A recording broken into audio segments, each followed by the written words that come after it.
Asian cup বাছাই পর্বে বাংলাদেশ বনাম ভারত, দুই প্রতিবেশীর মহারণ। দুই দলের প্রস্তুতি কেমন, সাম্প্রতিক পারফরমেন্স কি বলছে, শেষ পাঁচ দেখায় কারা এগিয়ে?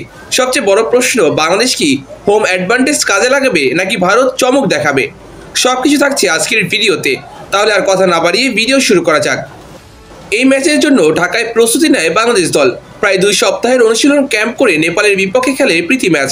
তবে এই ম্যাচে আরও একবার দেখা গেছে পুরনো রূপ। শুরুতে গোল হজম করে পিছিয়ে পড়ে বাংলাদেশ।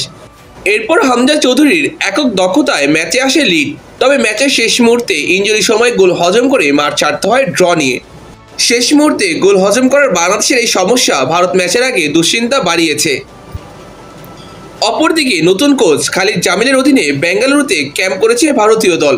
সময়ের বিচারে বাংলাদেশের চেয়ে কম সময় অনুশীলন করেছে দলটি। এর মাঝে খেলেছে ক্লোজ ডোর ম্যাচ ভুটানের বিপক্ষে, যেখানে 6-1 গোলের বড় জয় আত্মবিশ্বাস বাড়িয়েছে দলটির। তাই বাংলাদেশে আসার আগে নিজেদের ভালোভাবেই ঝালিয়ে নিয়েছে ভারত দল। এই বছর এখন পর্যন্ত 7টি আন্তর্জাতিক ম্যাচ খেলেছে বাংলাদেশ। তবে জয় এসেছে শুধুমাত্র ভুটানের বিপক্ষে।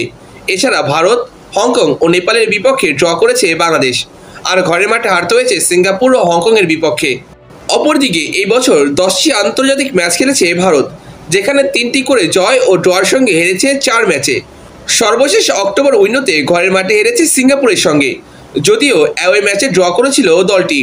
নতুন কোচ খালিদ জামিলের অধীনে ঘুরে দাঁড়ানোর চেষ্টায় রয়েছে ভারত।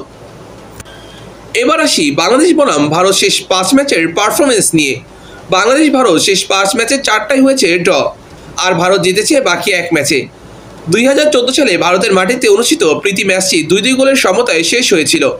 এরপর 2019 সালের বিশ্বকাপ বাছাই পর্বে কলকাতায় 1-1 গোলে ড্র করেছিল দুই দল। এর বছর 2-1 পর কাতারে বিশ্বকাপ বাছাই পর্বে বাংলাদেশকে 2-0 গোলে হারিয়েছিল ভারত। এরপর 2021 সালের সাউথ চ্যাম্পিয়নশিপে পিছিয়ে পড়েও 10 জনের দল নিয়ে 1-1 গোলে ড্র করেছিল বাংলাদেশ। আর সর্বশেষ ম্যাচে এই বছর ভারতের শিলংয়ে গোলশূন্য ড্র করেছে এই দুই দেশ। এবার আসি দুই দেশের দুই বড় তারকা হামজা চৌধুরী ও রায়ান উইলিয়ামসের মধ্যে ব্যক্তিগত লড়াই নিয়ে। দুই দলেই তাদের সেরা খেলোয়াড়ের কাছে থেকে বাড়তি পারফরমেন্সের আশায় থাকবে। পজিশন ভিন্ন হলেও মাঠের খেলায় হামজা বনাম রায়ানের লড়াইটা যে জমে উঠবে সেটা নিয়ে কোনো সন্দেহ নেই। 32 বছর বয়সী রায়ান উইলিয়ামসের জন্ম ও বেড়ে ওঠা অস্ট্রেলিয়াতে। 2019 সালে অস্ট্রেলিয়া জাতীয় দলের হয়ে একটি ম্যাচও খেলেছেন। মায়ের দিক দিয়ে ভারতের সঙ্গে সম্পৃক্ত থাকা রায়ান সম্প্রতি ভারতের নাগরিকত্ব পেয়েছেন। তবে ফুটবল অস্ট্রেলিয়ার এনওসি এবং ফিফা থেকে অনুমোদন পাননি তিনি। 17 নভেম্বরের মধ্যে চূড়ান্ত অনুমোদন না পেলে খেলতে পারবেন না এই ম্যাচে। যদিও নির্ধারিত সময়ের মধ্যে অনুমোদন পাওয়ার আশায় তাকে নিয়ে বাংলাদেশে এসেছে ভারত দল। 32 বছর বয়সী এই উইঙ্গার খেলতে পারেন নাম্বার 9 পজিশনে। সুনীল ছেত্রী না থাকায় তার ওপর বড় ভরসা ভারতীয় সমর্থকদের। অস্ট্রেলিয়ার বয়সভিত্তিক দলের সঙ্গে জাতীয় দলেও খেলেছেন একটি ম্যাচ। ক্লাব ক্যারিয়ারে লম্বা সময় কাটিয়েছেন ইংল্যান্ডে। সেখানে দ্বিতীয়, তৃতীয় ও চতুর্থ স্তর মিলিয়ে খেলেছেন প্রায় 250টির অধিক ম্যাচ।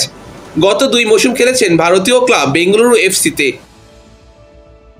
এদিকে বাংলাদেশের সবচেয়ে বড় তারকা হামজা চৌধুরীর প্রোফাইল সম্পর্কে নিশ্চয়ই কারো অজানা নয়। ইংলিশ প্রিমিয়ার লিগে খেলা এখন এই অঞ্চলের যে কোনো ফুটবলারের কাছে স্বপ্নের চেয়েও বেশি। আর বাংলাদেশ পেয়েছে বিশ্বের সবচেয়ে প্রতিদ্বন্দ্বিতামূলক লিগের পরীক্ষিত এক ফুটবলারকে। বাংলাদেশের জার্সিতে হামজা চৌধুরী নিয়মিত পারফর্ম করে যাচ্ছেন। ডিফেন্সিভ মিডফিল্ডার হামজা আক্রমণেও দলটির বড় ভরসা। ইতিমধ্যে বাংলাদেশের জার্সিতে 6 ম্যাচ খেলে করে ফেলেছেন 4 গোল। গত ম্যাচেই করেছেন জোড়া গোল, এর সঙ্গে রয়েছে একটি অ্যাসিস্টও। আক্রমণের পাশাপাশি রক্ষণ ও মাঝমাঠেও তার ইম্প্যাক্ট চোখে পড়ার মতো। এক কথায় বাংলাদেশের বর্তমান দলটার নিউক্লিয়াস হামজা চৌধুরী।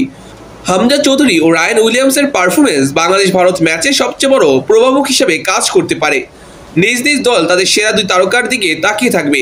তাই রায়ানের সঙ্গে হামজার লড়াইটা যে মাঠের খেলায় জমে উঠবে সেটা নিয়ে কারোর কোনো সন্দেহ থাকার কথা নয়। তবে তার আগে রায়ানকে পেতে হবে ছাড়পত্র। এই ছিল বাংলাদেশ ভারত ম্যাচের এক্স ফ্যাক্টর। এই বিষয়গুলো ম্যাচের উত্তেজনা বাড়িয়ে দিতে পারে কয়েক গুণে। তবে দিন শেষে ফুটবল মাঠের খেলা, এখানে পরিসংখ্যান সেভাবে প্রভাব ফেলে না। নির্দিষ্ট দিনে যে সুযোগের সদ্ব্যবহার করতে পারবে সেই পাবে জয়ের হাসি। তবে বাংলাদেশ ভারতের মধ্যকার সাউথ এশিয়ান ক্লাসিকও এখন থেকে উত্তাপ ছড়াচ্ছে।